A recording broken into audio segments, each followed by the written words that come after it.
Buenos días, alumnos de segundo año. Nos encontramos nuevamente para seguir tratando de entender este proceso de la Revolución de Mayo, que es, digamos, la clave que origina toda nuestra historia como pueblo independiente, ¿no? A partir del 25 de mayo de 1810 hay una fractura con esa dependencia del pueblo español, más no del rey, que vamos a ir tratando de explicar. En las clases anteriores hemos abordado que hay causas internas y hay causas externas que conjuntamente van a producir la explosión que nos lleva a este proceso de la Revolución de Mayo. Ahora, yo les había aclarado que la revolución, al ser un proceso de larga duración, porque dura mucho tiempo, se va a ir dando como por etapas, ¿sí? En la clase de hoy nosotros vamos a ver lo que desde la primaria ustedes han estudiado como la famosa Semana de Mayo. En esa semana, a partir del 18-19, que se van precipitando los hechos hasta que llegamos al 25 de mayo. En esta semana de mayo, por supuesto que nosotros vamos a estudiar lo que acontece en Buenos Aires, porque esto hay que dejar bien claro, que lo que acontece en Buenos Aires es absolutamente desconocido para el resto de los pueblos que integraban el virreinato del Río de la Plata. Así que eminentemente la Revolución de Mayo ha sido absolutamente porteña, ¿sí? Después vamos a ir viendo cómo eso va a atravesar los territorios llevados por los mismos ejércitos, pero ya lo vamos a ir desandando a ese tema. Entonces la Semana de Mayo acontece en Buenos Aires y los días claves de esta Semana de Mayo, a mi entender, son tres, ¿sí? El primero, que es el 22 de mayo, el día en que se produce el Cabildo Abierto, porque la cuestión era, ustedes ya han visto la diferencia entre criollos y peninsulares, que los criollos querían poder llegar a los puestos de gobierno altos que no les permitían por el solo hecho de haber nacido en América. Entonces, estos criollos van a ver en estos acontecimientos que están sucediendo en España, la invasión de Napoleón, la caída de la Junta Central de Sevilla, estas noticias que llegan al Río de la Plata van a ser aprovechadas por los criollos para entender que este es el momento en el que ellos pueden lograr sacar a los españoles de ese poder. De manera que se van a activar todos estos grupos criollos que hay en Buenos Aires y van a empezar a presionar al virrey, que era en ese momento Cisneros, para que convoque un cabildo abierto, para que se discuta los sucesos en España y que en virtud de la prisión de Fernando VII, ¿qué pasaba con el virrey Cisneros? Porque él había sido nombrado por un rey que ya no estaba. Entonces, en consecuencia, este virrey debía cesar en su autoridad. Y si él cesaba, ¿quién iba a ocupar su lugar? ¿Sí? Estas eran las dos cuestiones que se pensaban discutir en lo que llamamos Cabildo Abierto.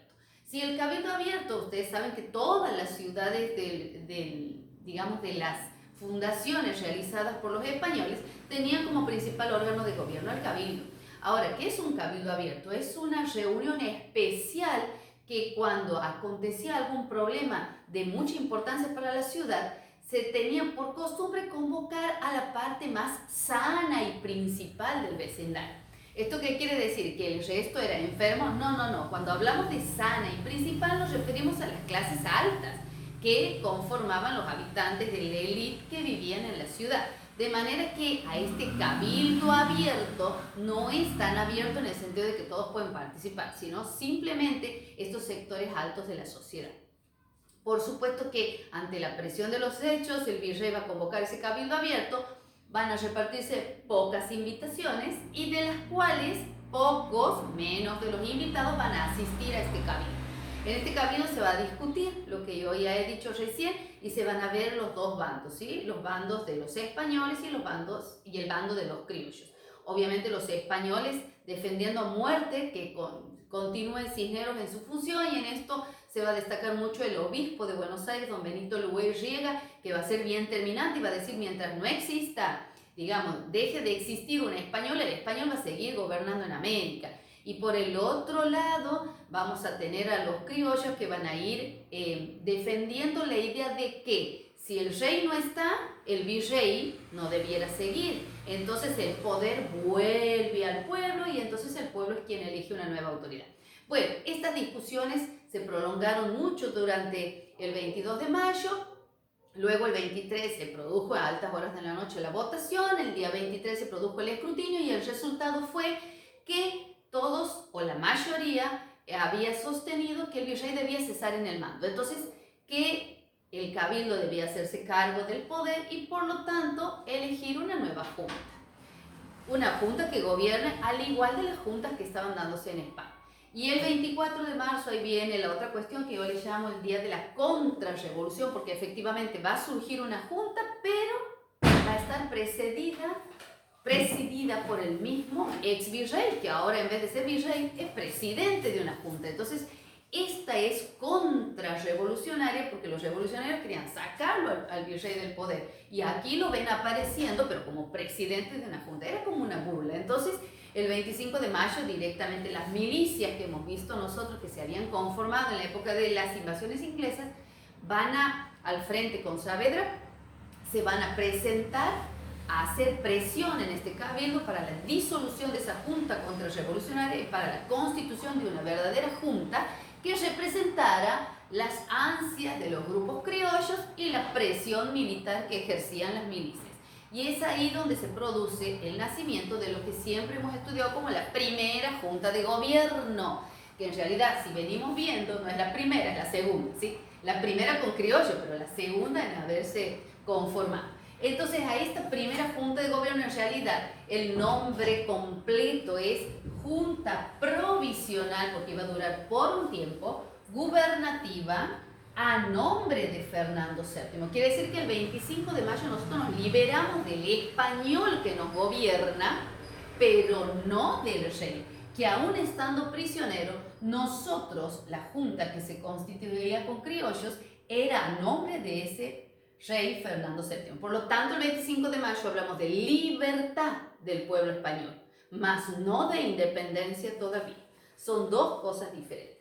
A partir entonces de la constitución de esta Junta Provisional Gubernativa, nosotros vamos a empezar a estudiar lo que se conoce como consecuencias, qué es lo que trae, qué cambios trae la constitución de este organismo de gobierno. Vamos a ir empezando a ver por partes, obviamente. Lo primero son las consecuencias de tipo militar. ¿Por qué? Porque esta revolución que se había dado en Buenos Aires, el resto del virreinato no la conocía y las ideas de libertad debían ir hacia los otros espacios del virreinato y debían ser impuestas también.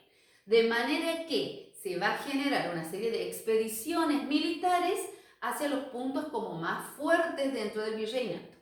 El Alto Perú, que sería hoy Bolivia, la Banda Oriental, que sería hoy Uruguay, y el Paraguay.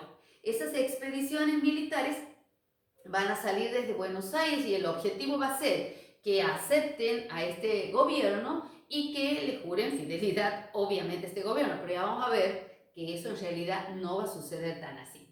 Y por el otro lado tenemos las consecuencias políticas, que tienen que ver con una inestabilidad, porque no se produce la revolución, se instala un gobierno y ese gobierno va a continuar en el proceso histórico. Al contrario, van a ir surgiendo desavenencias, discusiones y oposición entre los mismos criollos que triunfaron el 25 de mayo. Entonces vamos a ir viendo inestabilidad política porque los gobiernos van a ir cambiando. De una junta provisional gubernativa vamos a pasar a una junta grande, a un primer triunvirato, a un segundo triunvirato y a un directorio. O sea, vamos a ir viendo que el número de integrantes, aquí tenemos 9, en la junta grande vamos a tener 22, luego vamos a tener 3 y finalmente vamos a tener 1. Vamos a ver que la tendencia en los gobiernos argentinos a partir de 1810 va a ser la concentración del poder en la mano de una persona, o sea, un ejecutivo unipersonal, que es el que va a durar más años. Eso ya lo vamos a ir investigando.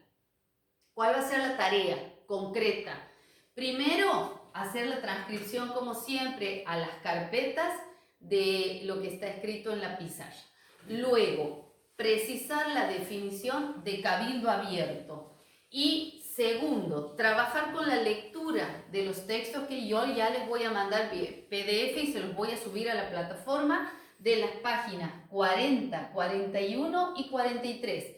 Siempre lectura comprensiva, subrayado de ideas principales, elaboración de vocabulario si no se entiende y transcribimos esos resúmenes a nuestras carpetas de las 3 campañas, ¿sí? Y en el caso de los gobiernos, averigüen vía Wikipedia de qué año a qué año se estableció cada uno de esos gobiernos. Por ahora, vamos hasta ahí nomás. Nos encontramos en la siguiente clase, quédense en la casa y bueno, con ganas, porque la historia es importante, sobre todo la historia argentina, porque nosotros somos argentinos y debemos conocerla. Chao.